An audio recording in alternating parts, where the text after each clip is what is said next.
पार्थाय प्रतिबोधितां भगवता नारायणेन स्वयं व्यासेन ग्रथितां पुराणमुनिना मध्ये महाभारतम्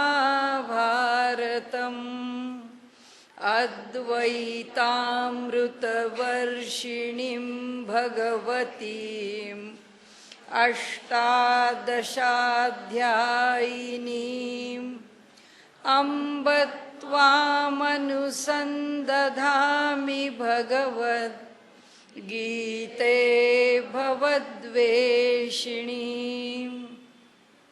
प्रपन्नपारिजाताय स्तोत्रवेत्रैकपाणये ज्ञानमुद्राय कृष्णाय गीतामृतदुहे नमः।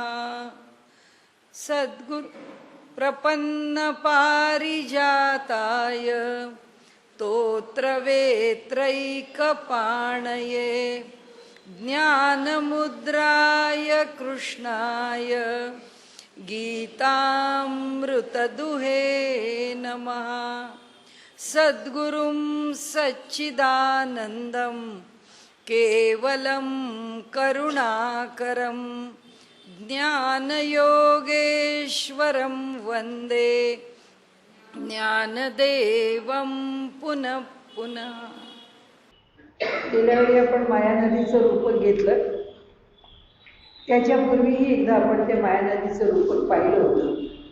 आता हा अध्याय संपल्यानंतर जर पुन्हा वाटलं की हा भाग अवघड आहे किंवा आपल्याला पुन्हा बघायचं आहे तर आपण पुन्हा एकदा बघूया. आज आता आपण पुढे जाऊ. जरी अपथ्य शिळा व्याधी कळे साधूसी दुर्जनाची बुद्धी तरी रागी सांडी रिद्धी आली शांती. म्हणाले इथे जरी अपथ्य शिळा व्याधी, हे सगळं केव्हा होईल म्हणाले, जे विवेकाचा तागी न लागे वरी तरो ये योगे तरी विपाय येतो, जे वैराग्याची नाव न रिगे, म्हणजे वैराग्याची नाव तिथे प्रवेश करू शकत नाही किंवा विवेकाचा तागी न लागे, विवेकाच्या वेळूला त्या नदीचा थांग लागत नाही, म्हणजे त्या वेळूनी तो वल्लव जो पुढे न्यायची आहे नाव, तर तो जो वेळू किंवा हातामध्ये असलेलं जे वल्लभ, त्या वल्ल्याला त्याची खोलीच कळत नाही आहे. म्हणाले कळे इथे हां आधीच घेतलं ना आपण, तर वरी काहीतरी ये योगे, तर म्हणाले तसं की जर अष्टांग योगाचा जर उपयोग केला तर त्याच्यावर काहीतरी तरो ये योगी, काहीतरी प्रमाणात का होईना तरता येईल. तरो ये योगे, योग कोणता? अष्टांग योग. अष्टांग योगाने ह्या सगळ्या स्थितीमध्ये म्हणजे कशा करता म्हणतात, ही माया तरून जाण्याकरता आम्हाला कोणतं साधन आहे हातामध्ये, तर म्हणाले तसं इतर कोणतंच साधन नाही, परंतु जर धरलंच तर अष्टांग योगवरी काही तरो ये योगे, काही प्रमाणात का होईना तरून जाता येईल, तरी विपाय होतो. हे असं जर घडू शकलं तर तो उपाय होईल असं आम्हाला वाटतं. कारण कोणते उपाय? आत्तापर्यंतचे वर 8-10 ओळ्यांमध्ये त्यांनी एकानंतर एक पर्यायी उपाय दिले की कुणी कर्माच्या मागे लागतो, कुणी आसन धर्मांच्या मागे लागतो, कुणी ज्ञानाच्या मागे लागतो, तर कुणी प्रपंचाच्या पण मागे लागतो आणि प्रपंचाविषयीच त्याला आकर्षण असतं आणि त्यातूनच तो आपलं जीवन त्यांनी म्हणलं त्याच्यातही पुन्हा तारुण्य त्याच्याबरोबर जोडतो आणि त्या प्रपंचामध्ये आपण सुखाने तरून जाऊ अशी एक धारणा करतो. असं काही होत नाही म्हणाले. म्हणून ते पुढे सांगतात, जे तर वैराग्याची नावं न रिगे, अहो जिथे वैराग्यसुद्धा प्रवेश करू शकत नाही, विवेकाचा तागी न लगे, विवेकाचा सुद्धा वेळू घेतला किंवा ते वल्लभ घेतलं तर त्याला सुद्धा त्या पाण्याचा थाक लागत नाही मायेच्या नदीच्या. तर म्हणाले वरी काहीतरी योगे तरो विपाय येतो, काहीतरी उपयोग झाला तर योगाचा होऊ शकतो. ऐसे जीवीची हे अंगवणे, अंगवणे सामर्थ्य, असं जीवाचं जे सामर्थ्य आहे की हे माया नदीचे उतरणे, जीवाच्या सामर्थ्यावरती या माया नदीला उतरून जावं तरुण जावं म्हटलं तर हे कासयासारखे बोलणे म्हणावे पा. अहो असं जीवानी आपल्या आपल्या सामर्थ्यावर माया नदी ओलांडायची ठरवली असं जर कोणी विधान करू लागला तर आता याच्यावरती काय बोलावं. म्हणून हे कासयासारखे बोलणे हे कशासारखं आहे बोलणं. हे बोलणं तरी योग्य आहे का असं म्हणावे पा. आता काय म्हणावं याच्यावर, काय बरं बोलावं आता, असा त्याचा अर्थ. जरी अपत्यशीळ, आता इथे त्याचं उत्तर दिलंय. हे कासयासारखे बोलणे, हे बोलणं कशासारखं होईल, ती कशासारखं ते आता खाली सांगताय. जरी अपत्यशिळा व्याधी, जर व्याधी आहे तो अपत्यशिलाला सुद्धा जर दुरुस्त करत असेल तर. कळे साधूसी दुर्जनाची बुद्धी, कितीही साधू पुरुष सज्जन मनुष्य असला तरी त्याला कधी दुर्जनाच्या बुद्धीचा थांग लागत नाही. कारण तो कोणत्या क्षणी काय वागेल कसा होईल. आपण सगळं महाभारत पाहिलंय. पाचही पांडव अगदी सरळ आहे. सर्व युद्धामध्ये भगवंतांनी प्रामाणिकपणाने उत्तर दिलेलं आहे. सांगेन गोष्टी युक्तीच्या 4-5. कारण हे इतके पराक्रमी शूर योद्धे आहेत पांडव की मला युद्ध करून जिंकून द्यायची गरजच नाही. मग गरज आहे कशाची. जे या सज्जनांना कळत नाही आणि ज्याचा वापर दुर्जन करतात. चाललाय आता कर्नाटकातल्या मारामाऱ्या, आता ते कशा बाहेर पडणार आहेत आपल्याला माहिती नाही, पण सुरू हे असंच आहे की कोणाची बुद्धी कुठे कशी चालते. राजकारणामध्ये कोणी कोणाला कसा कोल्हांडा घालायचा चालू असतं. तर म्हणाले दुर्जन मनुष्य कोणत्या पद्धतीने आपला व्यवहार करेल त्याची बुद्धी, त्याच्या बुद्धीची पोच कुठपर्यंत असेल हे काही सांगता येत नाही. त्यामुळे नुसतं राहुलच्या राजीनाम्यावरती सगळे हडबडले गडबडलेले, सगळे उलटे पालटे होऊन कोलंटे उड्या मारतायत. त्यांनाच त्यांच्या लोकांना कळत नाही की ह्यांनी त्याचं जे पराजयाचं सगळंच्या सगळं आपल्यावरती अपयशाचं खापर पडून घेतलं आहे का हा सगळ्यांना शिव्या देत बसला. कारण त्यांनी त्याच्यामध्ये एवढं मोठं पत्र लिहिले त्यात मी एकटा दोषी नाहीच आहे म्हणाला, सगळेच दोषी. प्रत्येक लोकांनी आपापल्या परी काय आहे दुर्जनाला जी सवय झाली त्याच्यात नावंसुद्धा मोदींपासून सगळ्यांना काय संबंध आहे तुमच्या राजीनाम्याचा दुसऱ्या राजकीय पक्षाचा. पण असं आहे दुर्जन बुद्धी आहे ती कशी चालते काही कोणी सांगू शकत नाही. म्हणून त्यांनी इथे सांगितलं की अहो ही कळे साधूसी दुर्जनाची बुद्धी अवघड आहे. म्हणून कृष्णासारख्याला तिथे ह्या सगळ्या युक्ती लोकांच्या पुढे मांडाव्या लागतात आणि आपल्या युक्तिवादांनी त्यांना शहाणं करावं लागतं. म्हणून ते इथे पुढे म्हणतात की रागी सांडी रिद्धी किंवा ऐश्वर्याचा रागी म्हणजे महाआसक्त मनुष्य सांडी रिद्धी सगळ्या ऐश्वर्याचा त्याग करायला निघाला तर ज्यांनी आपल्या सगळ्या ऐश्वर्याचा त्याग केला आहे असं घडलं. केव्हा घडलं की जेव्हा तो मनुष्य अत्यंत आसक्त आहे, ज्याच्याच्यानी एवढंही काही सुटत नाही, त्याच्या हातून जर त्याग घडला असं घडलं तरच म्हणाले तुम्ही म्हणता आहात त्याप्रमाणे माया नदी ओलांडून जाता येईल. पुढे आली सांगती म्हणाले त्याच्या ठिकाणी इथे की रागी सांडी रिद्धी आली सांगती. संपत्तीच आपल्याकडे आली किंवा ह्या गोष्टी ज्या जवळ आलेली संपत्ती आहे आणि त्या अपेक्षा कंजूस लोभी माणसाकडे संपत्ती आली, ऐश्वर्य आलं आणि त्यांनी म्हटलं की हे मला नको आहे आणि त्यांनी त्याचा त्याग केला. इतक्या चिकट माणसांनी, इतक्या आसक्त माणसांनी, इतक्या मोहवश माणसांनी त्याग केला. आली सांगती म्हणजे ती संपत्ती आली आणि तिचा त्यांनी त्याग केला. जरी चोरा सभा दाट म्हणाले जर चोरालाच आता समजा यांचं न्यायाधीशांचं बेंच आहे, 5 न्यायाधीशांचा गट आहे की जो ही न्यायपालिका तिथे चालवत आहे आणि त्यांना 5 जणांना मिळून निर्णय द्यायचा. तेच जर चोराला घाबरायला लागले तर मग मात्र म्हणाले जर न्यायसंस्थाच जर चोराला घाबरायला लागली तरच म्हणाले हे असं शक्य होईल. म्हणून त्याला सभा म्हटलंय. सभा दाट अथवा मीन गळू घोटे किंवा मासा आहे आणि त्यात आमिष टाकलेली आहेत, गळ टाकलेले आहेत आणि त्या गळाला त्यांनी गिळून टाकलं आणि काही नाही, तो एकदम मस्त आहे, काही त्याला बिघडलेलं नाही. म्हणजे तो गळ त्याच्या पोटाला फाटत नाही आहे, त्याच्या गळ्याला फाटत जात नाही आहे, तो अडकून राहत नाही आहे, अडकल्यामुळे तो मरत नाही असं काहीच होत नाही. त्याच्यावरती त्यांनी मात केली आहे. ना तरी भेडा उलटे, नाहीतर म्हणाले पिशाच्य घाबरलाय विवसी झरी. नाहीतर हा घाबरट मनुष्य जो आहे तो उलट भेडा घाबरट भेदरट माणसानेच पिशाच्यावर हल्ला केला असं घडतं. म्हणाले घाबरणारा माणूस तो कल्पनेने जीव जाईल त्याचा, तो काय त्याच्यावरती हल्ला करणार. म्हणून ते म्हणतात ना तरी भेडा उलटे, म्हणजे पिशाच्यावरच जर एखादा घाबरट मनुष्य विवसी पिशाच्य जरी त्या पिशाच्यावर जर त्यांनी हल्ला केला, उलट त्याच्यावरती परतावा केला तर म्हणाले किंवा आपणहून हल्ला केला. इथं पाडस वाघुर कराडी, म्हणाले हरणाचं पाडस आहे आणि त्यांनी जाळं तोडलं आहे. काय तो करणार आहे? आधी बेरट हरिण, त्याच्या पुढे त्याचं पाडस, म्हणजे त्या पाडसाची ताकद काय, तो काय जाळं तोडून बाहेर पडणार आहे. जरी मुंगी मेरू ओलांडली, आपल्याकडे आहेच प्रसिद्ध वाक्य, मुंग्यानी तर मेरू पर्वत गिळला नाही ना, त्याकडे नाटकांमधून सुद्धा वाक्य आलेलीच आहे. म्हणजे तरी मायेची पहिलं थडी देखती जीव. तर म्हणाले असं सगळं जर घडलं या अशक्य कोटीतल्या गोष्टी, तरच माया नदीला ओलांडणं सामान्य जीवाला शक्य आहे, अन्यथा नाही.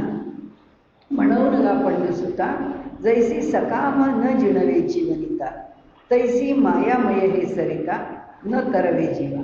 म्हणून म्हणाले पंडुसुता लक्षात घे की जिच्या ठिकाणी कामना शिल्लक आहे अशा स्त्रीवरती वश करणं हे अवघड आहे, कारण तिच्या कामना कधीच संपणार नाही आणि त्यामुळे ती अमुक एक कामना पुरी झाली म्हणून ती संतुष्ट आहे नाही. म्हणाले ती संतुष्ट स्त्रीच नाही, तर ती काहीही मिळालं तरी संतुष्ट होऊ जशी शकत नाही, तशीच मायामय हे सरिता, तशीच मायेने भरलेली ही नदी न तरवे जीवा, त्या जीवाला ती तरून जाता येत नाही.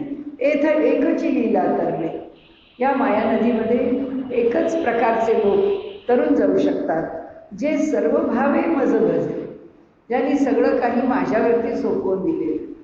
जे जीवे वित्ते प्राणे चित्ते ते माझं भजन करतात, मला भजतात. तया ऐलीच थडीये सरले मायाजळ.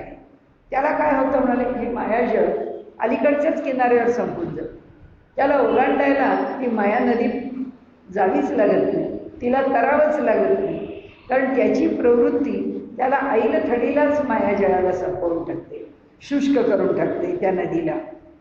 जया सद्गुरू तारू पुढे, ज्याच्या ठिकाणी सद्गुरू रूपी तारू पुढं आहे, जे अनुभवाची एक कासे गाढे, जे आपल्या अनुभवाच्या मुळे ज्यांनी कासे गाढे, ज्यांनी अनुभवरूपी कमरेला जसं म्हणजे तरंगावं म्हणून तरफ किंवा भोपळा काहीतरी तरून जाण्याकरता म्हणून बांधून घेतलेलं असतं, किंवा पोटाला पेटी जे बांधून ते जे अनुभवाची एक कासे गाढा.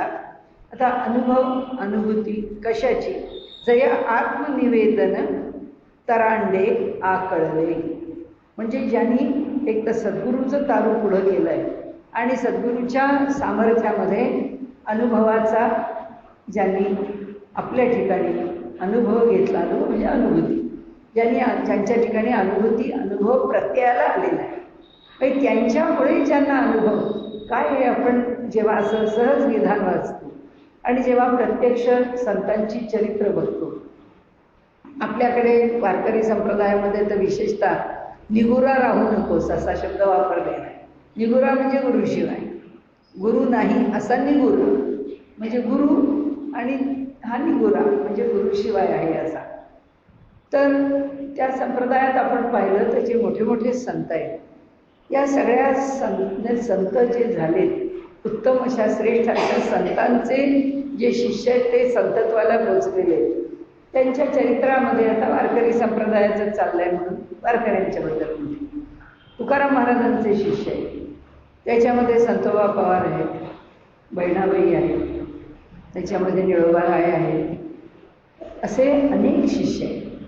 त्याच्यावरती द रा बेंद्रेंनी फार छान पुस्तक लिहिलं आहे, संतांचे सांगात.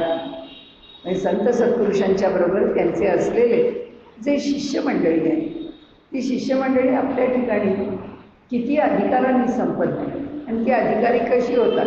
आता त्यांची चरित्र जर आपण वाचत गेलो तर त्या प्रत्येक चरित्रामध्ये तो सत्पुरुष असं म्हणतो.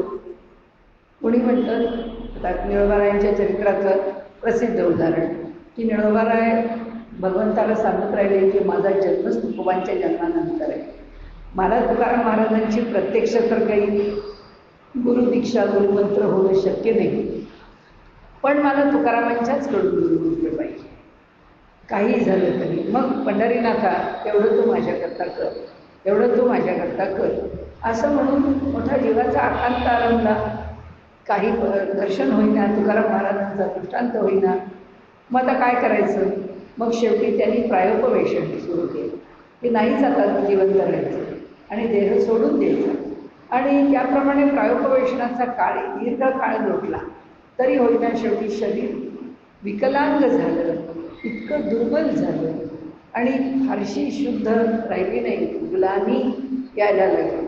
तरीसुद्धा ते पडले वळण इंद्रिया सकाळा ते आपलं तोंडाने भगवंताच्या नामाचं स्मरण चालूच होतं. पण शेवटी भगवंताला दया आली आणि भगवंत प्रकट झाले. आणि जेव्हा विठ्ठल प्रकट झाले त्यावेळी त्यांनी निळोबारायांना चांगलं सामर्थ्य ताकद दिली. उभे राहिले.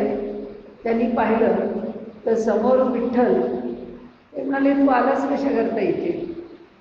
मी काय तुला बोलावलं नाही, तुझी भक्ती मी मला तुकोबांचं दर्शन घडव म्हणून केली, पण भगवंत म्हणाला आणि मी चालून काय उपयोग म्हणाले येऊ. कारण जोपर्यंत गुरु भेटत नाही म्हणजे त्याच्यामध्ये त्यांची जी तर्कसंगती आहे ती अशी आहे की वास्तविक सगळे अधिकारी पुरुष आहेत, त्यांना काय फरक पडणार आहे. पण म्हणाले हो गुरु भेटल्याशिवाय आमचे दोष कसे निवारण होतील. आमचे दोष निवारण झाल्याशिवाय, आमच्या चित्ताची शुद्धी झाल्याशिवाय आणि अद्वैताचं ज्ञान आम्हाला आकळल्याशिवाय आम्ही जर भगवंत तुझ्याकडे आलो तर उपयोग काय. आम्ही काही तुझ्याशी एकरूप होणार नाही. त्याचं कारण आमचा तो अधिकारच असणार नाही. मग तू असून उपयोग काय. गुरुनी आमच्यावर कृपा केली आणि मग आम्ही तुझ्याकडे आलो की आम्हाला काही व्हावंच लागत नाही. आम्ही तुझ्यासारखे होऊनच गेलेले असतो. कारण अद्वैताची सिद्धी काय, अद्वैताचा अनुभव काय हा देतो कोण. गुरु. त्यांनी अनुभव दिल्यानंतर तुझ्यापर्यंत येऊन पोचायचं. पण अनुभवच जर आम्हाला नाही आला तर आम्ही तुला समोर पाहून पण उपयोग नाही. त्यामुळे आत्ता जरी मी तुला पाहिलं तरी मी तुझ्याशी एकरूप होऊ शकत नाही. कारण माझ्यातले दोष तू काढणार नाहीस, मला दोषाने युक्तच ठेवणार आहेस. सद्गुरू मला भेटले की ते माझे दोष आणि त्यांनी माझे दोष काढले की मग जे तुझं भेटणं आहे तो माझा अनुभव आहे. म्हणून त्यांनी इथे तसंच म्हटलं जया सद्गुरू तारू पुढे. ज्याच्या समोर तर तारणारं होडी असेल काही असेल जे असेल ते पुढे आहे. सद्गुरू रूप तारू पुढं आहे आणि जे अनुभवाची एक कासे गाढे आणि ज्यांनी आपल्या सद्गुरूंच्या उत्तम अशा अनुभवांच्या म्हणजे अनुभवांची म्हणून कमरेला अशी जबरदस्त तर म्हणा काय पोटाला बांधलेला भोपळा म्हणा पण काही ना काहीतरी तरणारं साधन आपल्याकडे घेतलं आहे. ते साधन म्हणजे सद्गुरूंचा हा त्याच्यासमोर असणारं तारू ह्या जलातून घेऊन जाणारं. म्हणून जे अनुभवाची एक कासे गाढे जया आत्मनिवेदन तरांडे आकळले किंवा ज्याला तरांडा म्हणजे तराफा की ज्याला तो तराफा सापडला त्याला पकडी आणि त्याला धरून तो आपली भवनदी पार करी. पण म्हणाले कशाचा. आत्मनिवेदनाचा. त्यांनी आपलं सर्वस्व ईश्वराच्या चरणावर निवेदन करून टाकलं. आत्मनिवेदन म्हणजे आत्मतत्वसुद्धा म्हणजे माझा जीवभाव आहे तो जीवभावच त्या आत्मनिवेदनामध्ये समर्पित केलेला. जर जीवभावच शिल्लक नाही राहणार तर मग दुसरं काय राहणार आहे. काहीच शिल्लक राहत नाही. ज्याला आपल्या जे सारखं समर्थांचा आवडता शब्द आहे जीवे निघते प्राणी चित्ते. ते म्हणतात या सर्व स्तरावरती भगवंताला शरण जाऊ. असा जर कोणी परमेश्वर शरणागत झाला ते त्याचं आत्मनिवेदन आहे. म्हणजे निवेदन सादर करणे समर्पित करणे. आपला आत्मभाव देहात्मभाव मग त्याच्यामध्ये असणारे सर्व गुण ते सगळेच्या सगळे ईश्वराच्या ठिकाणी आत्मनिवेदन करांडे अशा प्रकारचं सादरीकरण, अशा प्रकारचं समर्पण ज्याला करता आलं, ज्याला कळलं की ते कसं व्हावं, ते कसं करावं, हे ज्याला कळलं ते हे साध्य करू शकतात. जे अहंभावाचे ओझे सांडून, ज्यांनी आपल्या डोक्यावरचा स्वार झालेला अहंकार सोडून दिलेला आहे, अहंकारापासून दूर गेले, विकल्पाची या झुळका चुकावली, विकल्परूपी येणाऱ्या ज्या वाऱ्याच्या झुळका आहेत त्या वाऱ्याच्या झुळका ज्यांनी उत्तम प्रकाराने चुकवल्या आहेत. म्हणजे ज्याच्या ठिकाणी विकल्प नावाची गोष्ट निर्माणच होत, ज्याच्या ठिकाणी विकल्पच नाही, ईश्वराच्या विषयी जिथे संशय नाही, अशी स्थिती जेव्हा निर्माण होते त्यावेळी झुळका चुकवली, अनुरागाचा नीरू तारुणी पाणी डाळू. मग काय होईल म्हणाले? अनुरागाचा, आसक्तीचा, नीरू काय ताऊनी अडवून घेतला. म्हणजे अनुरागाचा, आसक्तीचा हे जे जल आहे ते अडवून पाणी ढाळून, ढाळणं म्हणजे उतार, ते पाणी व्हायला लागलंय. कारण पाण्याचा गुणधर्म वाहणे, चढावाकडून उताराकडे, आणि त्यामुळे पाणी ढाळू. पण तिथे काय होतं? निरुताऊन, हा जो निरुताऊनी म्हणजे अडवून, पाण्याला अडवून आम्ही त्याचा जो उतार आहे त्या उतारावरनं त्या पाण्याला पुढे न्यायला लागू. म्हणजे याचा अर्थ असा की अनुरागाचं, प्रेमाचं, या जगाच्या विषयीचं प्रेम, नाही तर परमार्थामधली काही ना काही मिळवण्याची आसक्ती, हे सगळं आम्ही रोखून, आम्ही आमचं जे अहंकार निवृत्ती करून आम्ही जो प्रवास करू, तो प्रवासच आम्हाला काही प्राप्त करून देईल. जया ऐक्याची या उतारा म्हणाले, इथे जीव आणि शिवरूपी उतार आहे. जया ऐक्याची या उतारा, बोधाचा जोडला तारा. त्या उतारावरती त्यांनी काय जोडलं आहे? तशी पायवाट जोडली आहे, काही जाण्याचा मार्ग घेतलेला आहे, आणि त्यामुळे त्यांनी ही सोपी पायवाट त्याला कसं झालंय? बोधाचा जोडला तारा, मग निवृत्तीची या पैल तिरा, झेपावेल जे. म्हणजे ज्याला हा शॉर्टकट, ही पाऊलवाट, हा जवळचा मार्ग ज्याला सापडला आहे. कोणते मार्ग? गुरु करणे, अहंकाराची अत्यंतिक निवृत्ती करणे, आपलं स्वतःचं काही न राखता आत्मनिवेदन करून सर्वस्व सद्गुरूंच्या चरणावरती समर्पित करणे. नाही तर आपल्या ठिकाणी असणारा जो विकल्पाचा गोंधळ आहे की ज्याच्यामुळे अंतःकरणाची शुद्धी होत नाही, तो विकल्प दूर करणे. आणि दुसरं म्हणजे आसक्ती, कशाच्याही विषयीची जेव्हा मोकळी होते, त्या आसक्तीला रोखून जेव्हा पाण्याचा मार्ग मोकळा केला जातो, म्हणजे ही माया नदी, याला त्या प्रेमाला रोखलं ना, त्यामुळे तो काय? पाणी ढाळू, त्या पाण्याला त्याच्यावरनं उतारावरून सहज जाऊ देईल. का? कारण या माया नदीमध्ये नाही तर आम्ही अडकून पडू ना, ती माया नदी आम्हाला अडकून ठेवेल. आणि म्हणून तो कसा ढाळू? जया ऐक्याची या उतार, जिथे ऐक्यरूपी जीवशिव ऐक्यरूपी उतार ज्याला सापडला आहे, ते पाणी कसं ढाळलं आहे खाली? तर जीवशिवाच्या ऐक्यरूपी त्याचा ढाळ आहे, म्हणजे उतार आहे. बोधाचा जोडला तारा, त्याच्याबरोबर मार्गदर्शक तारा तो कोण आहे? बोध आहे, ज्ञान. त्या ज्ञानाचा, बोधाचा तारा त्याला जोडला आहे. मग निवृत्तीची या पैल तिरा झेपावले, मग त्यांना निवृत्ती सापडेल. प्रवृत्ती आईल तीरावर सोडायला लागली. म्हणून काय सांगितलं?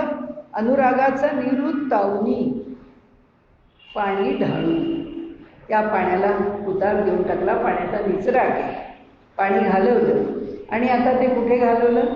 ज्याला रोखताना माया नदीचं पाणी रोखलं, आणि जे पुढे ढाळलं किंवा ज्याला उतारावर सोडलं ते कोणतं पाणी आहे? ऐक्याचा उतार, ऐक्यरूपी उतारावरती ते पाणी बाहेर लागलं. आता ते म्हणाले, मग निवृत्तीच्या पहिलं तीरा झेपावले. मग आता नक्कीच त्या दिशेने वेगाने निघून जाऊ शकतात. ते उपरतीचा वावी सेलत, म्हणजे उपरती म्हणजे वैराग्य निर्माण झालंय. उपरतीच्या उप म्हणजे विरुद्ध, जे आसक्ती म्हणजे रती, आणि उपरती म्हणजे त्या आसक्तीपासून जो दूर झालेला आहे, ती आसक्ती किंवा तो मोह ज्याच्यापासून दूर गेलेला आहे, ते उप म्हणून ते काय? वैराग्य. वावी सेलत, म्हणजे हातातली पाणी कापतोय तो या माया नदीचं. वावी सेलत सोहम भावाचेनी ठाव पेलत. आणि सोहम भावरूपी जे साधन आहे त्यांनी आपल्या देहाचा तोल सांभाळत आहे. कुठे? ह्या माया नदीवर पोहतात. त्यांनी आपल्या हातामध्ये काय घेतलं आहे? वैराग्याचं, ज्याला त्यांनी वावी सेलत म्हटलंय, की ते उपरतीचा वैराग्यरूपी हाताने ते पाणी दूर करत, त्या पाण्यातून तो पाणी कापत पुढे निघाला ह्या माया नदीचं. आणि ते पाणी कापत पुढे जाताना साधन कोणतं घेतलंय? कारण बरंच अंतर जायचं आहे. सोहम भावाचेनी ठाव पेलत. आणि स्वतःचा तोल कशावर राखलाय? सोहम भावावरती. आणि मग निघाले अनकळित निवृत्ती तटी. मग म्हणाले आता क्लेश उरले नाही, अनकळित क्लेशरहित. आता क्लेशरहित असलेल्या अशा निवृत्तीच्या तटावर निघाले. त्या निवृत्तीचं विशेषण आहे अनकळित. म्हणाले निवृत्ती तटी येणे उपाये मज भजले.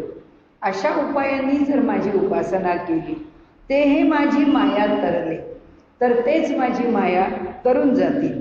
परी ऐसे भक्त विपाईले बहु असं नाही. परंतु असे भक्त ह्या जगामध्ये फार मोठ्या प्रमाणात जन्माला येत नाही. असे भक्त जन्माला येणं फार अवघड आहे. आणि म्हणून भगवंतांनी आधीच सांगितलं की माणसाला डावीकडे फूल पडलं, उजवीकडे फूल पडलं की लगेच झालं. आपल्याला कळलं की देव आपल्या मागे, तो आपल्याला संकेत देतो, तो क्षणाक्षणाला राखतो. एवढ्याशा सुतावरनं स्वर्ग गाठणारे आपण परमार्थाच्या मार्गामध्ये सुद्धा कोणताही अनुभव आपण कुठून कुठे नेऊन ठेवतो. ते म्हणाले असलं काही नाही आहे, या कशानेही माणूस पुढे जात नाही. त्याला मोठा कठोर साधनेचा भाग आहे. मग ते वैराग्य वगैरे वगैरे सगळं वरती येऊन गेलं. या सगळ्यांच्या सहित सद्गुरूच्या कृपाप्रसादाने ही माया नदी पार करता येते. न माम दुष्कृतीनो मूढाः प्रपद्यन्ते नराधमाः माया या परतज्ञाना आसुरम भावम आश्रिताः. म्हणाले हे कसं आहे की न या नराधमांना न प्रपद्यन्ते. म्हणाले कोण कोण आहे? त्याला 3 विशेषणं लागली. दुष्कृतीनो मूढाः नराधमाः, जे दुष्कर्म करणारे आहेत, जे अत्यंत मूर्ख आहेत आणि जे अधम असे नर आहेत, की अधमकृत्य करणारे लोक आहेत, ते मायेया अपहृत ज्ञाना, या अशा मायेमुळे ज्यांच्या ज्ञानाचं अपहरण झालेलं आहे, अपहृत आहे, त्यांच्यामुळे ज्ञान राहिलं नाही त्यांच्या डोक्यामध्ये. आणि म्हणून मायेया अपहृत ज्ञाना किंवा मायेया अपहृत ज्ञाना एकत्र संधी घेतला. आसुरम भावमिश्रिताः, हे जे भावम आश्रिताः, ज्यांच्या ठिकाणी आसुर भाव आहे, ज्यांची बुद्धी नष्ट झालेली आहे, असे जे नराधम आहेत, न प्रपद्यन्ते, ते माझ्यापर्यंत येऊन पोचू शकत नाही. त्यांना मी प्राप्त होत नाही. कारण काय आहे, माझा जो मूलभूत भाव आहे त्या भावाला आश्रय त्यांना करता येत नाही.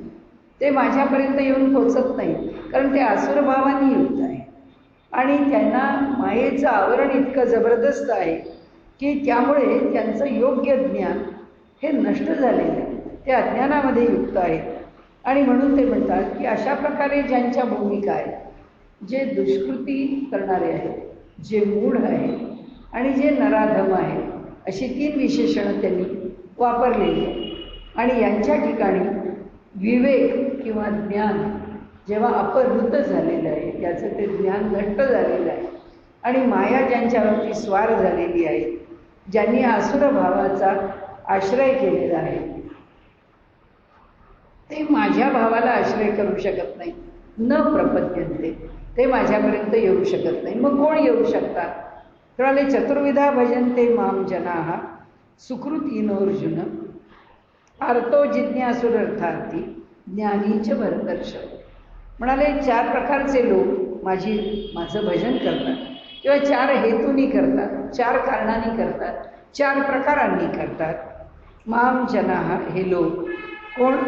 तर सुकृती, जे सुकृत म्हणजे उत्तम कृत्य, सुकृत्य आणि दुष्कृत्य तसं जे सुकृत कृत्य, सुकृत्य असं घेतलं तरी हरकत नाही. आणि म्हणून सुकृतीनो अर्जुन, ज्यांच्या हातून नेहमीच पुण्याचं कार्य घडतं, किंवा कृत्य म्हटलं तर नेहमीच जे पुण्यकर्म करणारे आहेत ते.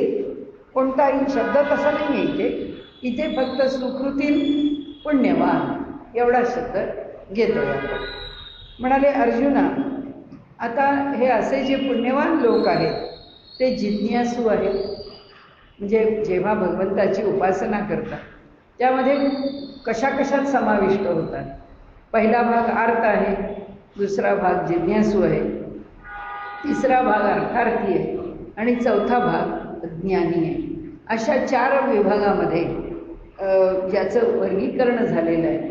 अशा प्रकारचे लोक जे पुण्यवान लोक आहेत ते मात्र या 4 प्रकारांनी भजन ते माम, माझी सेवा करतात.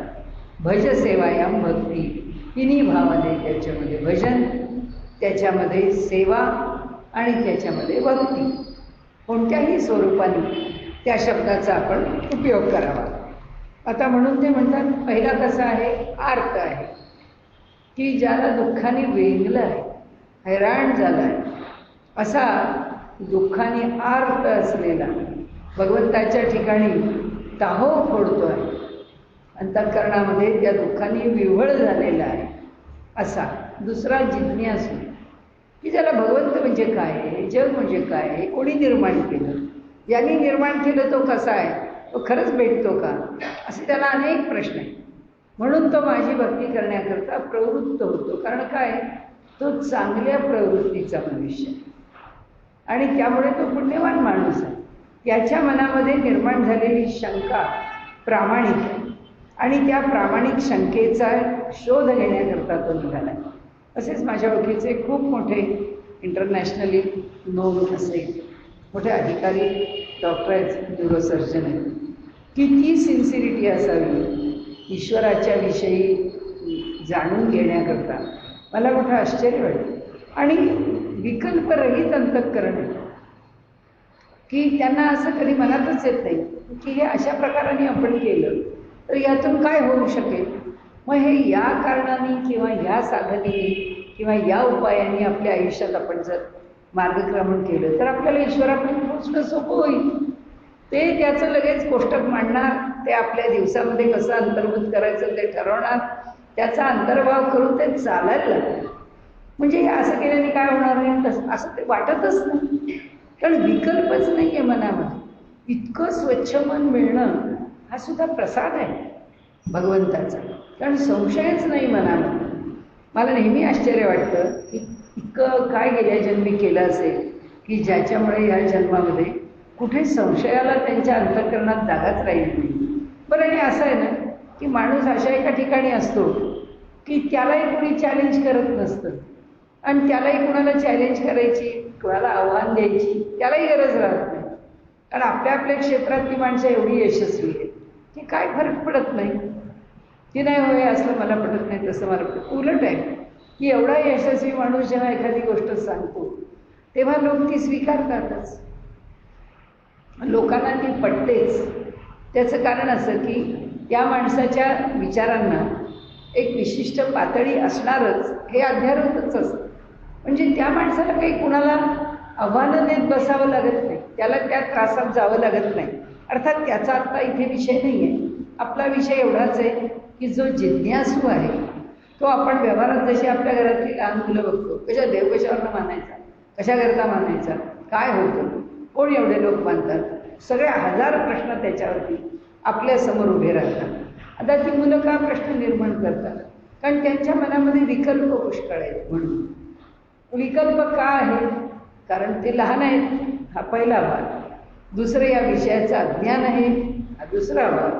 आणि तिसरी गोष्ट म्हणजे अशी की जे कुतूहल आहे ते पुरं करण्याकरता, शमवण्याकरता त्यांना दुसरी बाजू घेऊन बोलायचं हीच भूमिका माहिती आहे. म्हणजे पॉझिटिव्ह ॲप्रोच याचा काय असतो हा आत्ता समाजामध्ये ज्ञानाकरताचा आपल्याला दिसत नाही.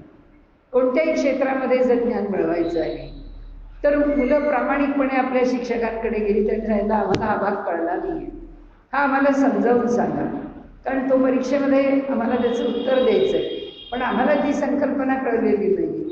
आता अशी जागा मुलांच्या डोक्यामध्ये नाहीच आहे, कारण कॉलेजमध्ये सरांच्या समोर ऐकायला बसायचं नाही, आणि ज्या क्लासमध्ये जाऊन सर तयार उत्तरं देतात सगळे इझी डायजेस्ट, ते फक्त घोकायचं आहे आणि परीक्षेच्या फॉर्मॅटमध्ये उत्तरं लिहायची, संपला विषय. त्यांना आता त्याच्या पलीकडे जाऊन विचारण्याची गोष्टच आवश्यक आहे असं वाटतं. त्यामुळे सरसकट जर बघितलं, आता म्हणजे 10वीचे रिझल्ट्स वगैरे बघितले की आपल्या लक्षात येतं की आता ह्या मुलांना शिकण्याची इच्छा आहे का, गरज आहे का, ज्ञानाची लालसा आहे, हे प्रश्नच नाही. प्रश्न एवढेच आहेत की ही कॉलेजेस चालली पाहिजे, या युनिव्हर्सिटीज टिकल्या पाहिजेत आणि या सर्व लोकांचं, त्याच्यावरती उभारणाऱ्या लोकांचं जीवन योग्य प्रकाराने चाललं पाहिजे.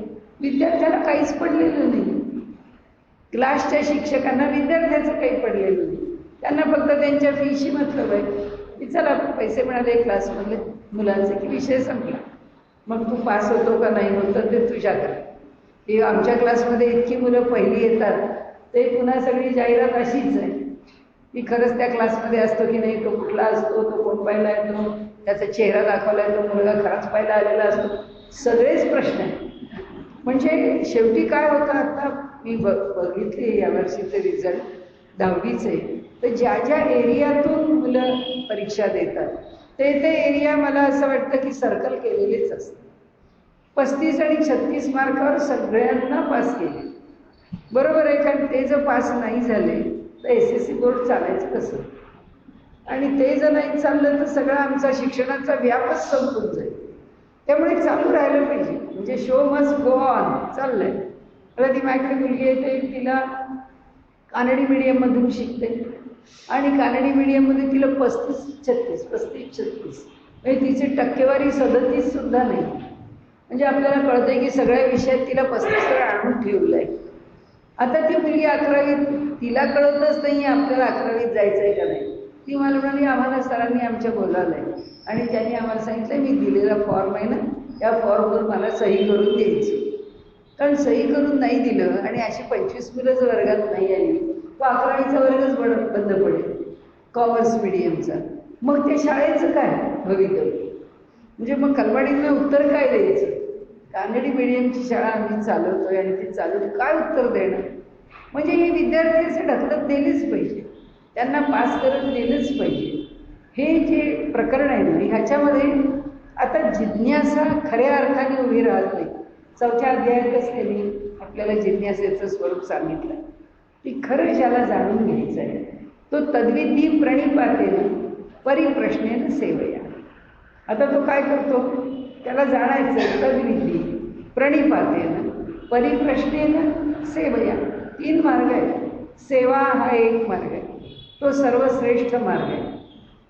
पहिल्यांदा तद्विधी प्रणिपातेन नमस्कार करावा, आदराने त्यांच्या इथे जावं, शक्यतो आदरच अंतःकरणामध्ये ठेवावा, ठेवता आला तर शेवटपर्यंत ठेवावा. कारण काय असतं की ते यानी अस्माकं सुचरितानी तानी सेवितव्यानी नो इतराणी, उपनिषदांनी म्हटलंय तसं की मुलांना जेव्हा समावर्तन संस्कार करण्याकरता आणि त्याच्यातून बाहेर काढण्याकरता, म्हणजे आपल्या आश्रमामधून जी मुलं बाहेर निघून जातात त्यावेळी त्यांचा पदवीदान समारंभ होतो असं आपण म्हटलं, तर त्या समारंभाला समावर्तन म्हणतात असं आपण धरलं.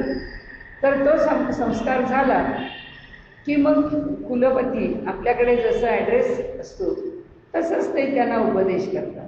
तेव्हा त्यांनी हाच उपदेश केला, यानी अस्माकं सुचरितानी तानी सेवितव्यानी, जी आमची सुचरित आहेत त्याचाच तुम्ही अंगीकार करा, नो इतराणी. आम्हाला पण दोष पुष्कळ आहेत, आमच्याकडे पण दोष आहेत.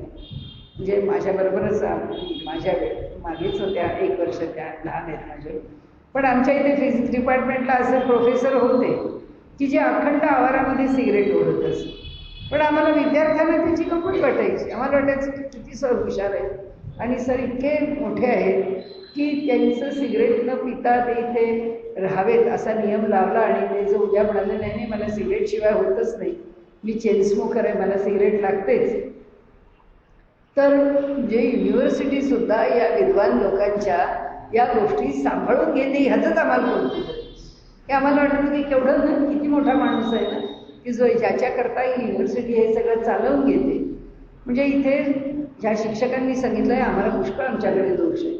कदाचित आमच्याकडे व्यसनं असतील, कदाचित आम्ही संतापी असू, कदाचित काही बाबतीत आम्ही अज्ञानी असू, पण ह्या गोष्टी तुम्ही आमच्या स्मरणात सुद्धा घेऊ नका. नो इतर आणि तुम्ही आमचं जे इतर आहे ते बघूच नका. काय करा, याने अस्माकम सुचरित आहे, जे जे आमचं चांगलं आहे, आमचं सुचरित आहे, मनुष्य आहे, तिथे काही दोष आहेत. जे दोष आहेत ते विचारत. एवढा मोठा उद्दालक आणि श्वेतकेतूंचा संवाद आहे. यांच्यामध्ये सुद्धा वडील म्हणतात, बाबा रे तू मला प्रश्न विचारतोयस या पुनर्जन्माबद्दल, पण त्या प्रश्नाचं उत्तर मी देऊ शकत नाही. कारण मी एवढं शास्त्र शिकलो. आपल्याकडे मराठीत अजूनही आता कमी झालं लिहिणं, पण मराठीमध्ये सरळ पढलो असाच शब्द वापरायचा की मी इतकी शास्त्र. हिंदीमध्ये तो पढणं आहे, पण संस्कृतमधल्या पठणपासून मराठीत पढणं हा एक आलेला हा भवभ्रंशात्मक असेल, पण वापरातला शब्द आहे.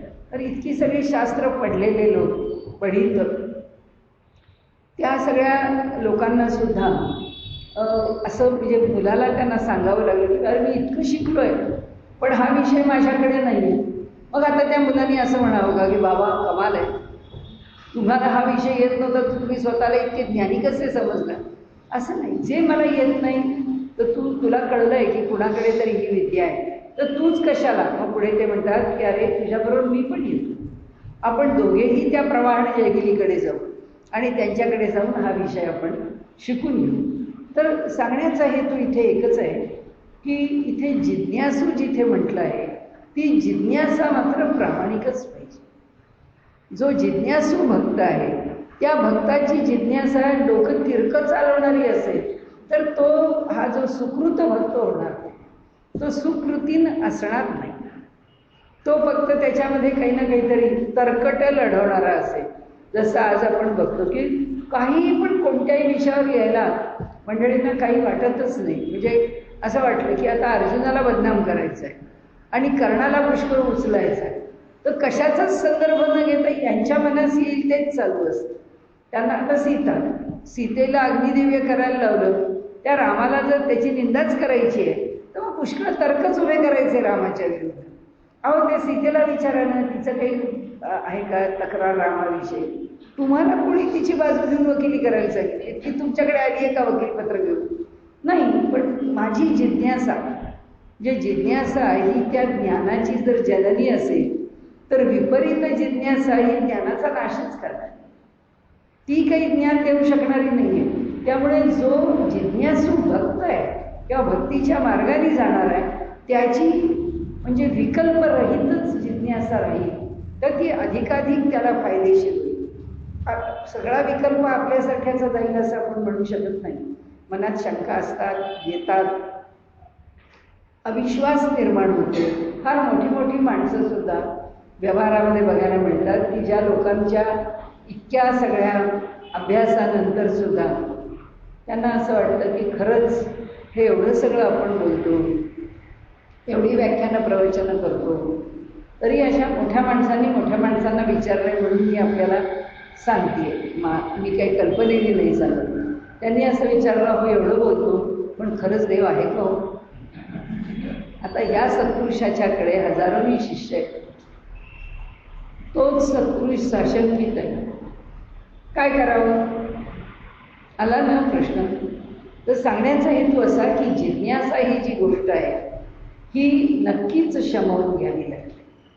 ज्याला समाजाच्या पातळीवर जायचं आहे किंवा ज्याच्याकडे त्यांनी काही कीर्तन प्रवचनासारखा ठेका घेतला आहे असं म्हणा आणि तो ते काम करतो आहे, तर त्याची जिज्ञासा निदान सामान्यपणे तरी ती सकारात्मकच असावी, ती योग्य गोष्टीवरतीच उभारलेली असावी. आणि जो साधक आहे तो पण जो जिज्ञासू साधक आहे त्या जिज्ञासू साधकाचं डोकंसुद्धा ते सकारात्मक विचार करणारच असावं. ज्याचे विचार आहेत, ज्याचे सरळ आहे, अर्थ आहे, तो बिचारा वेगलेला आहे, त्याला काही चॉईसच नाही आणि त्याच्याबद्दल आम्ही काय म्हणणार? एखाद्याच्या डोक्याला त्रास होतोय तरी सुद्धा तो आरतो देवा काय करू डोकं फोडावं असं वाटतं. काही झालेलं नसतं फार याच्या डोक्याला, पण तरी सुद्धा तो स्वतःला अर्थ समजतो. एखाद्याच्या आयुष्यामध्ये आपण बघितलं तर कळतं रे संकट म्हणजे किती एवढ्या मग त्या माणसाने जर म्हटलं की अहो ही सगळी संकट माझ्याचपर्यंत काय एवढी येतात, मीच का त्याच्या ठिकाणी त्या संकटांच्या करता त्याला सापडतो आणि मीच का त्या संकटांच्यामुळे असा मोठा हैराण होतो आणि त्या संकटांना तोंड देत राहण्याची परिस्थिती माझ्यावरच काय येते, मीच का म्हणून त्याच्याकरता दोषी ठरावा, मीच का म्हणून त्याच्याकरता एक चालवण्याकरता हक्कानी असं एक व्यक्तिमत्व ठरावं. म्हणजे माणूस व्यवहारात इतकं बोलतच नाही, तो म्हणतो ठीक आहे ही संकट आहेत पण मलाच का, म्हणजे लोकांना येऊ दे का, म्हणजे आपण त्याच्यावर हेच म्हणतो. पण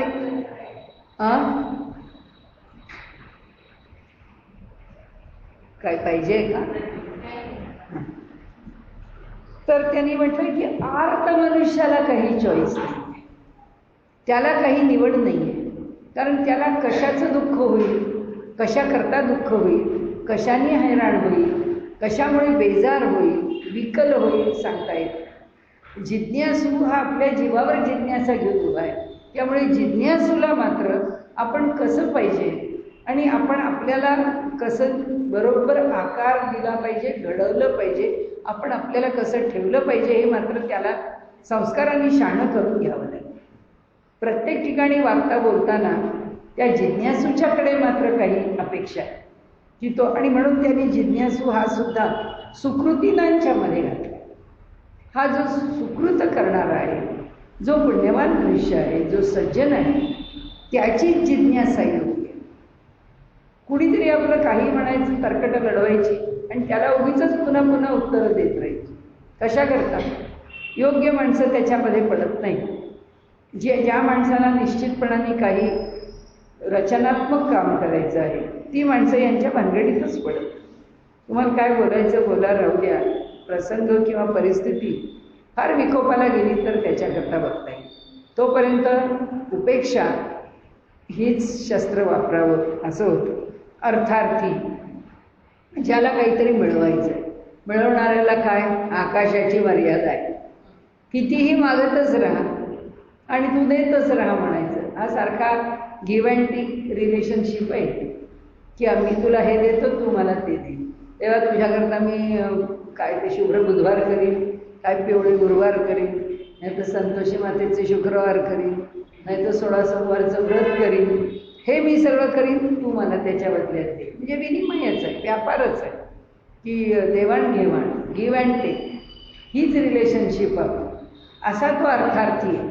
मग त्याने काय मिळतं, म्हणजे मी आपल्याला खोटं वाटेल असं असतं की कधीकधी माणसाच्याकडे अज्ञानाने पण असेल, माहीत नाही, परंतु लोक सांगतात अहो हनुमानाची उपासना करावी बरं का, हनुमानाची उपासना खूप लाभदायी असते, भीमरूपी स्तोत्र खूप प्रभावी आहे बरं का.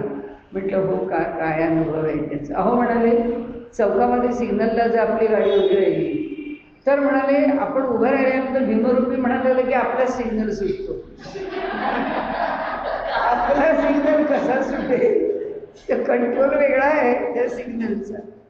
आता हे जर कोणी म्हणायला लागलं तर काय होईल मला सांगा. अर्थार्थी मनुष्य किती खाली उतरतो त्याचं उदाहरण आहे. म्हणजे गेला ना, त्याचा तर्कच गेला डोक्यातून. फक्त हे मिळत राहतं, इथपासून सगळंच मिळवायचं. त्या सगळी कोणतीही गोष्ट मिळण्याकरता गाडीत बसलो, रिझर्वेशन केलं नाही, आपलं मिळालं नाही, काय अनेक कारणांनी ते नाही आपल्याला गाडीत विना रिझर्वेशन जावं लागलं, गाडीत गेल्यानंतर चुकून जागा मिळाली. बघा हनुमान स्तोत्र म्हणतात म्हणून असं तो हनुमान म्हणजे सारखा काय आपल्याबरोबर क्षणाक्षणाला आपली व्यवस्था लावायला आपला पर्सनल सेक्रेटरी म्हणून उभा आहे. काय आहे काय तो म्हणजे जो जी देवता आम्ही स्वीकारली, क्षणाक्षणाला तिला राबवायचं का असा. म्हणून त्यांनी म्हटलं हा जो अर्थार्थी आहे हा जरा कठीण आहे. त्या अर्थार्थीच्या बाबतीमध्ये आपल्याला जरा 10 वेळा विचारच करायला पाहिजे. आपण देवाला जेव्हा म्हणतो देवा, पटकन माणसाच्या मनात येतं बाप रे देवा नारायणा हे आता काय भयंकर आहे, या माणसाला त्रास झाला, देवा सोडव बाबा याला. ज्याला कमीत कमी त्रास, हा आमचा चांगुलपणा आहे का हा आमचा भाबडेपणा आहे आपल्याला माहीत नाही काय. पण ताबडतोब अडचणीचं काहीतरी उभं राहिलं की ते भगवंतानी सगळं नीट व्हावं आणि सगळं ओके करावं असं लगेच आपल्याला एका क्षणात वाटतं. हे वाटतं आणि तसं घडत नाही. तेव्हा लोक म्हणतात बघा तुम्ही आपला देव देव देव म्हणता, काय होतं? काही होत नाही. देव वगैरे काही नसतो, तो काही करत नाही, आपलीच कल्पना आहे. मग असे लोक या जिज्ञासूंना संभ्रमित करतात. असो, पण हा अर्थार्थी जो आहे हा अर्थार्थी कशाची पण अपेक्षा करतो, कशीही पण अपेक्षा करतो. आपण पाहतोय, आपण जगभरात सर्वदूर पाहत चाललो तर प्रत्येक देशामध्ये वेडगळापेक्षा वेडगळ कल्पना आहे आणि त्या कल्पनांनी प्रत्येक राष्ट्र पछाडलेलं आहे. असं काही नाही. लोकांनी आम्हाला काही म्हणावं, अंधश्रद्धा आमच्याकडेच आहे, अडाणी पण आमच्याकडेच आहे, गबाळे पण काय नाही, जगामध्ये सगळीकडे, कुठे नाही असं नाही. आता कसले कसले उत्सव करतात. आता अमेरिकेमध्ये तो हॅलोवीन उत्सव आहे. काय उत्सव आहे? काय त्याला बेस आहे? काय पाया आहे त्याला? काही नाही आहे, उगीच आपलं. पण त्यांनी केलं म्हणजे नावं नाही ठेवायची. उद्या आमच्या घरामध्ये आम्ही केला भूताचा उत्सव तर कोणाला चालेल का? असे जर आम्ही त्यांच्या कल्पना घेतल्या आणि आमच्याकडे जर असा कोणता उत्सव आला तर लोक आम्हाला काय म्हणतील? आम्ही साधे देवाचे करतो तर आम्हाला अंधश्रद्धाळू म्हणतात. ज्याला पूर्ण पाया आहे तर, आणि ज्याला कोणताच पाया नाही आहे, म्हणजे अस्तित्व कशाचंच नाही. जर प्रेत योनी आहे, जर पिशाच्य योनी आहे, ती योनी जर मान्य केली तर ती योनी म्हणजे देव आहे का? ती योनी म्हणजे कायम टिकणारी आहे का? ज्याला स्वतःचं अस्तित्व नाही, ते अस्तित्व किती काळ राहणार आहे हे ज्याला माहीत नाही, जे आपल्या नियंत्रणात नाही, म्हणजे त्याचं त्याच्यावर नियंत्रण नाही, त्याच्याकडे कोणताच अधिकार नाही. मानवापेक्षा फक्त अशरीरी अवस्थेमध्ये काहीतरी थोडंसं सामर्थ्य असेल एवढाच अधिकार ज्या पिशाच्यवत असणाऱ्या योनीमध्ये आहे. त्याचे उत्सव करतात.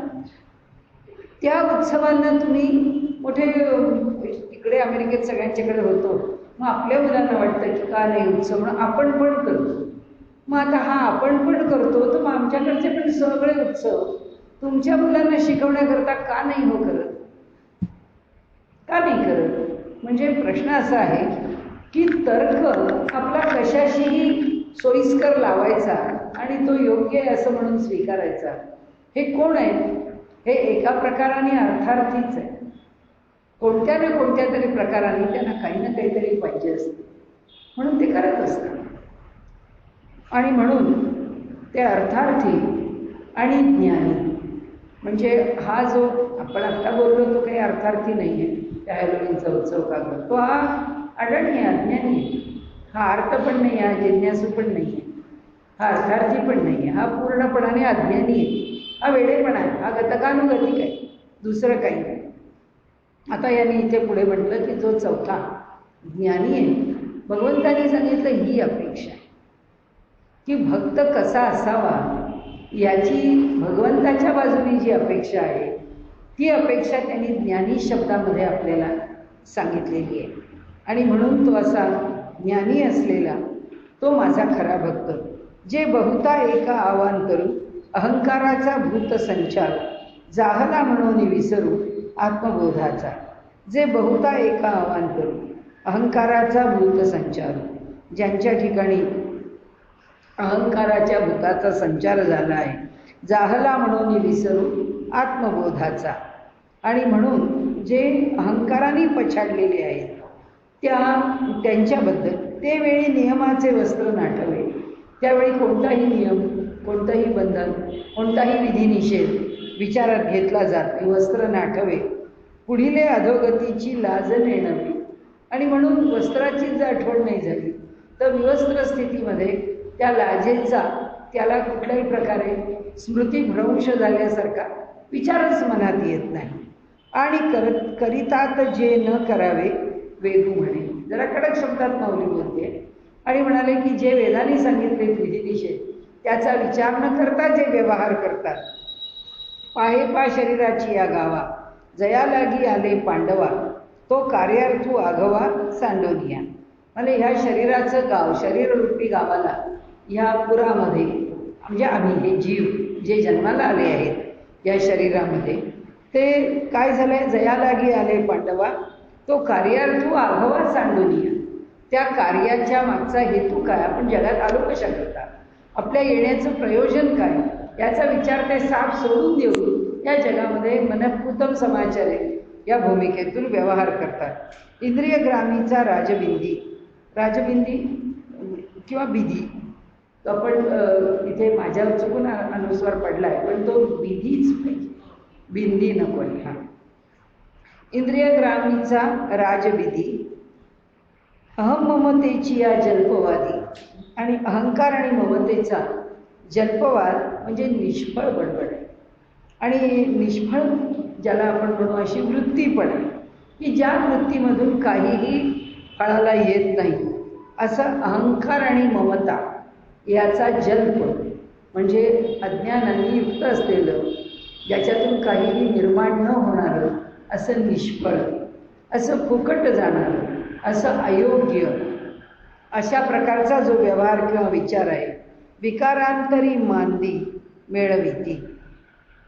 म्हणाले इथे विकारांतरांची मांदी, मांदी म्हणजे जथे, समूह, मांदी आळी आपण म्हणतो ना, मांदी म्हणजे समूह, जथा. मेळविताती, किती विकारांची मांदी आळी, कितीतरी गट, वेगवेगळे विकार आमच्या मनाला स्पर्श नाही. एक विषय निघाला की आमच्या मनामध्ये त्याचे विकारांतरांची वेगवेगळे विकार, म्हणजे एका पक्षाची सुद्धा 10 माणसं डोळ्यासमोर दिसली तर त्यातल्या 2 माणसांच्या करता ममत्व आहे, 8 माणसांच्या करता शिवे देतोय. म्हणजे आमच्या मनामध्ये इतके विकल्प आहेत, इतक्या गोष्टींच्या करता विकल्प आहेत. आपल्या घरातले नाते संबंधी, जवळपासची माणसं, समाजातल्या गोष्टी, समाजात कार्य करणाऱ्या संस्था, अशा अनेकांच्या एक संस्था घेतली तर त्याच्याबद्दल आपल्या मनात 10 प्रकारचे विचार. 2 गोष्टी चांगल्या असतील तर 4 गोष्टीला शिव्या देतो. 5 गोष्टी आपण जर जाऊ द्या ना, आपल्याला काय करायचं, आपला फायदा आहे तोपर्यंत कारण मोकळे. म्हणजे किती विकार, विचारांना किती वेगवेगळे स्तर असतात किंवा वेगवेगळे फाटे फुटतात. वेगवेगळ्या प्रकारांनी एकाच गोष्टीकडे एकच माणूस पाहत असतो. आणि म्हणून त्यांनी सांगितलं यांची मांदी, यांचे आमच्याकडे गटच्या गट आहे, यांचे जथेच्या जथे मेळविताती. आपल्या ठिकाणी या इंद्रियग्रामांच्या राजरस्त्यावरती या सर्व गोष्टी आलेल्या आहेत. मग कोणत्या तरी एखाद्या संदर्भामध्ये जेव्हा त्याचा उल्लेख येईल, तो उल्लेख आला की त्यावेळी आम्हाला आमचं इकडे काय असेल त्या इंद्रियांच्या प्रभावाखाली तसे आम्ही त्याच्यावरती प्रतिक्रिया देतो. मग आपलं का तुम्ही एवढे कशा करता रागावला, त्यालाही कळत नाही आपण आता एवढे का रागवले. तर कोणत्या वेळीची कोणती गोष्ट त्याच्या डोक्याला त्रास देते माहीत नाही. म्हणून ते सांगतात की एक अहंकार नाचवत बसला मनुष्य की त्याच्यामधून काय कसं पुढे प्रसंगांची तो एक मालिका निर्माण करेल आपल्याला सांगता येत नाही. म्हणून दुःख शोकांचा घाई मारिलियाची सेची नाही, हे सांगावया कारण काही जे ग्रासिले माया. दुःख शोकांचा घाई, दुःख आणि शोकांचे घाव, घाई म्हणजे मारिलियाची सेची नाही, ज्यांनी ते मारले आहेत किंवा जे आघात झालेले आहेत त्याचे स्मरणच नाही. हे सांगावया कारण काही जे ग्रासिले माई. हे असं का, कारण मायेने ग्रस्त आहेत. कारण मायेने ग्रस्त असताना माणूस जे बोलतो ते तुम्हाला लागलं का असं म्हणायला त्याच्या ठिकाणी त्याची आठवण असेल तर, म्हणजे आपण समोरच्या माणसाला किती खालच्या स्तरावर जाऊन शिव्या दिल्या याची आठवण असेल तर मनुष्याला केव्हा तरी त्याच्या क्षमा मागावी असं वाटेल. पण त्याचं स्मरणच नाही आपल्याला. का नाही आहे? कारण मायेने ग्रासलेली आहोत, अज्ञानाने ग्रासलेली आहोत, अहंकाराने ग्रासलेली आहोत. त्यामुळे आपलं चुकलं कोण म्हणणार, म्हणणारच नाही, माझं बरोबरच असं म्हणूनच मनुष्य पुढे जातो. म्हणून ते सांगतात इथे थांबूया आपण. म्हणून इथे माते चुकले ऐका चतुर्विध मज भजले. म्हणून कोण चुकले, हे सगळे वरचे. ते कसे कसे आहेत, ते दुष्कृती जे दुष्कृत्य करणारे आहेत त्यांच्यामध्ये सगळंच एकत्र आहे. अहंकार पण आहे, त्याच्यामध्ये विधिनिषेधाची चाड पण नाही आहे, आणि त्यांनी म्हटलंय तसं, ज्यांनी लाजच सोडली आहे. हे सगळं थोडं कठोर बोललेत माऊली, पण बोलले. त्यावेळी नियमाचे वस्त्र नाठवे, पुढिले अधोगतीची लाज नेणवे म्हणे. की जसं काही ती अधोगतीची यांना लाज वाटतच नाही, ते त्याच्यापासून दूरच आहे, जसं ते अज्ञानच आहे त्या लाजेचं, असं म्हणतात. आणि करितात जे न करावे वेदू म्हणे. वेद म्हणतो की जे मी सांगतोय निक्षून हे करू नका, हे निषेधात्मक आहे, तरी तो करत राहतो. हे सगळं या 7व्या ओळीपर्यंत त्यांनी या 15व्या श्लोकाच्या ठिकाणी जो दुष्कृत मनुष्य आहे, जो मूढ आहे आणि जो नराधम आहे, त्या शब्दांनी भगवंतांनी संबोधलं आहे, त्याच्याविषयी सांगितलं. आणि मग म्हणतात की मग जे चतुर्विध आहे ते मला बसतात. इथे थांबूया, उरलेला भाग उद्या घेऊ.